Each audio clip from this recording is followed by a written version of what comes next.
conmovió la despedida a Gómez Bolaño, a Enrique Gómez Bolaño. A mí me parece que hay una dimensión más allá de la televisión, más allá del hecho artístico que él representaba. Me dio la impresión de que en lo que sin duda fue un funeral de algún modo exagerado, casi que alcanzó los niveles de Mandela, ¿no? Lo que Sudáfrica hizo con Mandela prácticamente lo hizo con el Chavo del Ocho, México.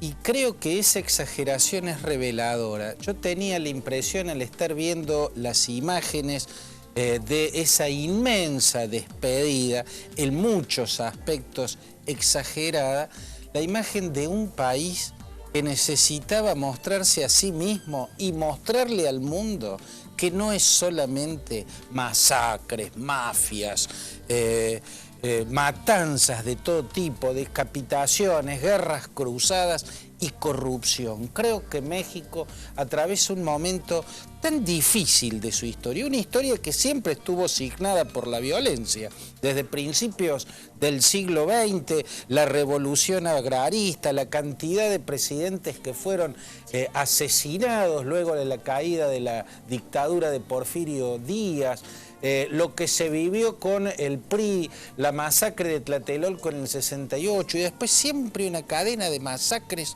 ¿no? Llegando hasta la de Alteal cuando aparece el ejército zapatista en el sur y luego esta desaparición de 43 estudiantes. Hay un país aterrado de sí mismo que se sabe carcomido por las mafias del narcotráfico y que de repente va y se abraza a la figura y la historia de un hombre que solo entregó ternura, ¿no? Porque realmente son personajes que redimen a la especie humana. Creo que el fenómeno va más allá de México. Creo que en toda América Latina, sobre todo, y en muchos rincones del planeta, hubo una suerte de baño del Chavo y del Chapulín, como esa necesidad de abrazarse a esas personas que redimen al resto de la humanidad. Creo que de algún modo fue tan grande lo que ocurrió en México que va más allá del fenómeno artístico en sí, y creo que de algún modo jugó el rol tras su muerte o con su muerte que jugó Mandela para un mundo carcomido de violencia y de corrupción. Oscurre, te agrego algo, se está llevando a cabo la Feria de Guadalajara, la feria quizá la más importante del mundo de habla hispana, en cuanto a Feria del Libro. Y hubo una declaración de escritores e intelectuales, o sea, no me gusta decirle intelectuales a los artistas, pero bueno, es otra discusión. Al escritor, digamos, se le asigna ese el rol, escritor es un intelectual. Una declaración firmada por escritores, no solamente mexicanos, pero obviamente que muchos eran mexicanos, la mayoría mexicanos, hablaban de un país en descomposición. Sí. México está en descomposición. Y la verdad que me sonó muy fuerte la palabra, la utilización de la palabra descomposición para describir la realidad mexicana. Hace poquito Mujica, el presidente de Uruguay, con sus zapatazos que por ahí, cosas que no debiera decir, dijo un Estado fallido, ¿no? Y esa es una de las características paradójicas de la actualidad. México es al mismo tiempo una potencia económica, un país de gran porte, la economía más grande de América Latina junto con Brasil, y al mismo tiempo es un Estado en descomposición y que se descompone de la forma más violenta. Y creo que por eso necesitaba darse un baño del Chavo, es decir, nosotros también damos personajes como estos, que son adorables, son entrañables. Hay una tremenda paradoja en esto, ¿no? México, vamos a aceptar que fuera así. México es un país en oposición a un vecino desarrollado, en absoluta composición, como es Estados Unidos. Y sin embargo, gran parte de la descomposición de México se debe a que ahí se han asentado carteles de la droga que todo lo corrompen, para venderle droga a Estados Unidos, que es el principal país consumidor de droga en el mundo.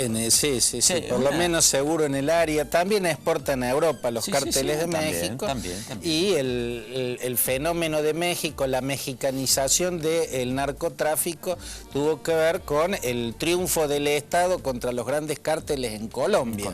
¿no? Y creo yo que por eso países como el nuestro tienen que estar tan en alerta, porque si logra lo mismo que en su momento logró Colombia, el Estado mexicano de momento no parece, nuestros países yo creo que ya estamos siendo carcomidos. Yo decía, porque ayer lo escuchaba Jorge Yoma, que fue embajador en México, y él contaba que incluso hablaba del gobierno, no recuerdo si de Kirchner o de Cristina, que vino un delegado del presidente mexicano, en ese momento era... Vino Felipe Calderón en persona a advertirle a la Argentina. Exacto. Y acá no le dieron bola, ni los recibieron.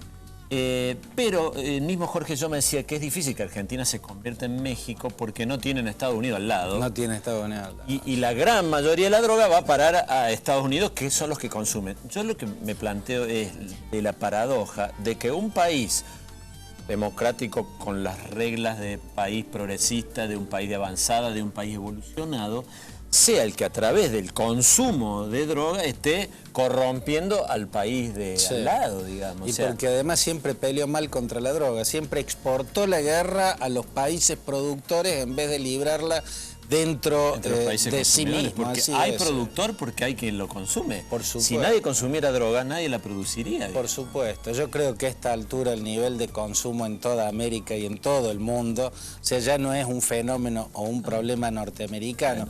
Creo que tiempo atrás era más exclusivamente norteamericano, ahora ya los niveles de consumo en toda Latinoamérica son espantosos también, ¿no? Pero bueno, uno tiene en México la peor radiografía, la radiografía del peor de los tumores, y en ese marco creo que se explica de algún modo el fenómeno del adiós tan sentido que ese país le dio a un personaje tan entrañable, ¿no? Eso que solamente han enriquecido a los demás con su ternura en el caso del Chavo. Claudio, gracias. Gracias a vos, Jorge. A la pausa última.